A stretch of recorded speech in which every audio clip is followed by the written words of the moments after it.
আসসালামু আলাইকুম। Hello everyone, welcome back to my channel. This is Marjia daily blog থেকে বলছি। কেমন আছেন সবাই? আশা করি সবাই ভালো আছেন। আমিও আল্লাহর রহমতে অনেক ভালো আছি। তো প্রতিদিনের মতো আজকে একটি নতুন রেসিপি নিয়ে চলে আসলাম আপনাদের মাঝে।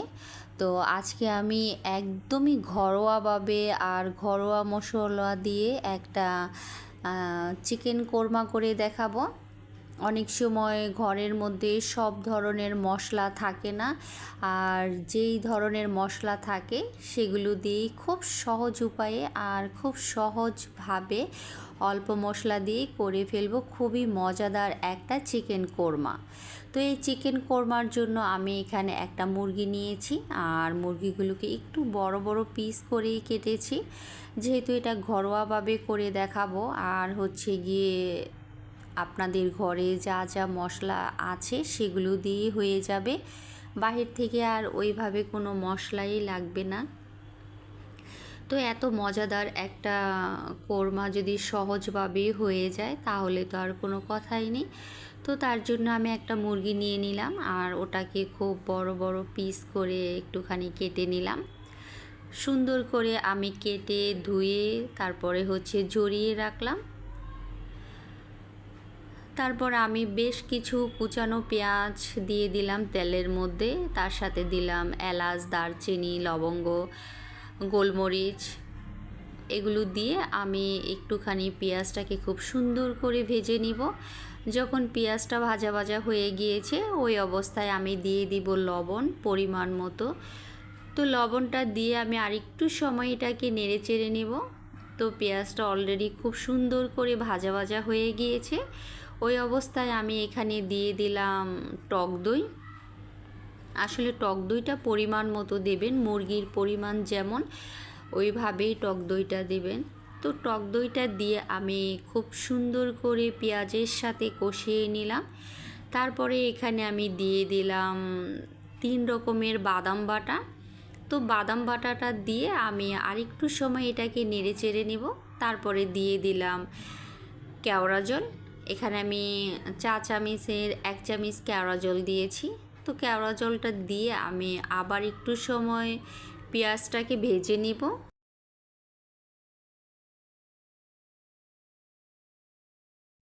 তো যখন পেঁয়াজটা মোটামুটি ভাজা হয়ে গিয়েছে আমি এখানে আদা রসুন জিরা একসাথে বেটে তারপর ওইটা দিয়ে দিলাম। তো দিয়ে আমি আরেকটু সময় এটাকে ভেজে নিব। যখন আদা রসুনটা খুব সুন্দর করে ভাজা ভাজা হয়ে গিয়েছে ওই অবস্থায় আমি দিয়ে দিলাম কিশমিশ বাটা। তো কিশমিশটা দেওয়ার পরে আমি আরেকটু সময় এটাকে কষিয়ে নেব।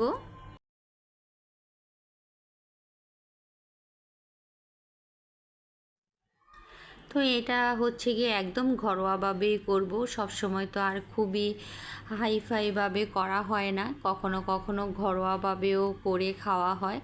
তো এটা একদমই সম্পূর্ণ ঘরোয়াভাবে আর খুবই মজাদার একটা কোরমা।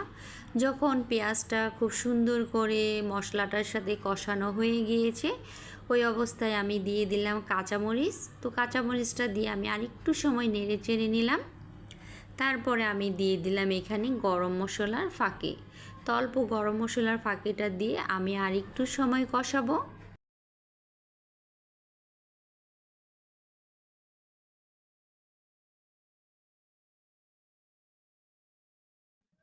তো আমি কিন্তু এখানে পানি ব্যবহার করিনি, কারণ টক দইয়ের যে পানিটা ছিল সেই পানিটা দিয়ে আমি সব কিছু কষিয়ে নিলাম। তো যখন মশলাটা খুব সুন্দর করে কষানো হয়ে গিয়েছে ওই অবস্থায় আমি মুরগিটা দিয়ে দিলাম। তো দিয়ে আমি খুব সুন্দর করে এটাকে নেড়ে চেড়ে নিলাম, সম্পূর্ণ মশলার সাথে মুরগিটাকে মিশিয়ে নেব।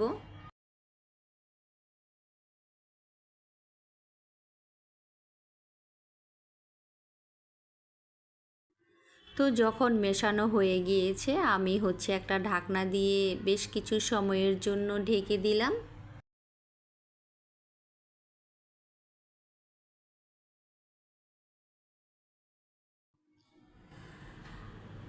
তো মশলাটা কষানোর মধ্যেই মজা হয় সব কিছু। আর এখানে আমি এক্সট্রাভাবে আর কিছুই ব্যবহার করিনি। একদমই সাদাসিধেভাবে ঘরোয়াভাবে তৈরি করে ফেললাম। তো অলরেডি ঢাকনা খুলে আমি আবার নেড়ে চেড়ে দিলাম, আর খুব সুন্দর করে কষানো হয়ে গিয়েছে। মুরগিতে যে এক্সট্রা পানিটা ছিল সেই পানিটাও টেনে গিয়েছে। তারপরে আমি খুব সুন্দর করে এটাকে নেড়ে চেড়ে নিলাম।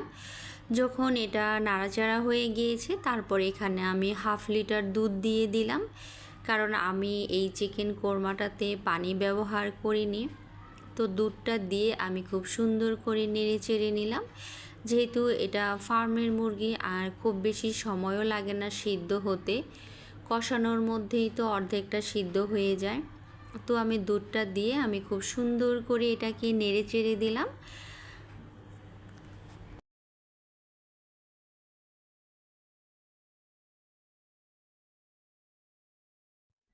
তারপর এখানে আমি 2 চা চামচ চিনি ব্যবহার করেছি। চিনিটা দিয়ে আমি খুব সুন্দর করে আবারও নেড়ে চেড়ে দিলাম। তারপর বেশ কিছু সময়ের জন্য ঢাকনা দিয়ে ঢেকে দিলাম।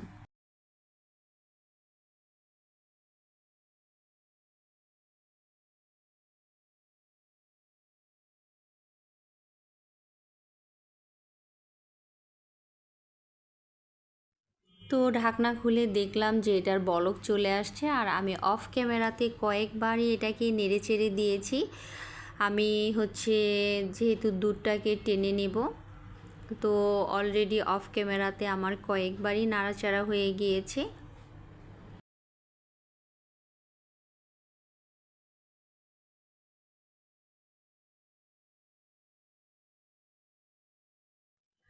যখন দুধটা অর্ধেকটা টেনে গিয়েছে, তারপরে এখানে আমি 2 চা চামচের মতো ঘি ব্যবহার করেছি।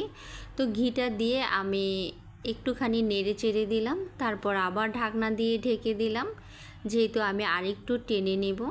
চাইলে কোরমাটা একটু ঝোলঝোলও রাখা যায়, আবার চাইলে একটুখানি শুকিয়েও ফেলা যায়। তো আমি আজকে মাখা মাখা রাখবো, তো আমি আরেকটু পানিটা টেনে নেব। নেড়ে চেড়ে আমি আবার ঢাকনা দিয়ে ঢেকে দিলাম, শুকানো পর্যন্ত অপেক্ষা করব।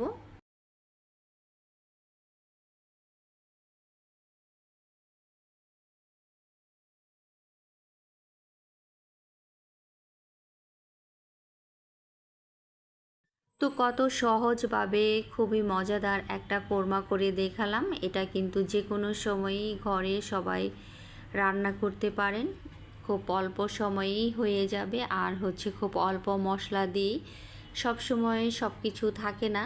তো যখন থাকে না ওই অবস্থাতেই এই ধরনের কোরমা খেতে খুবই ভালো লাগে। আর এটা তো সাদা পোলাওয়ের সাথে চমৎকার।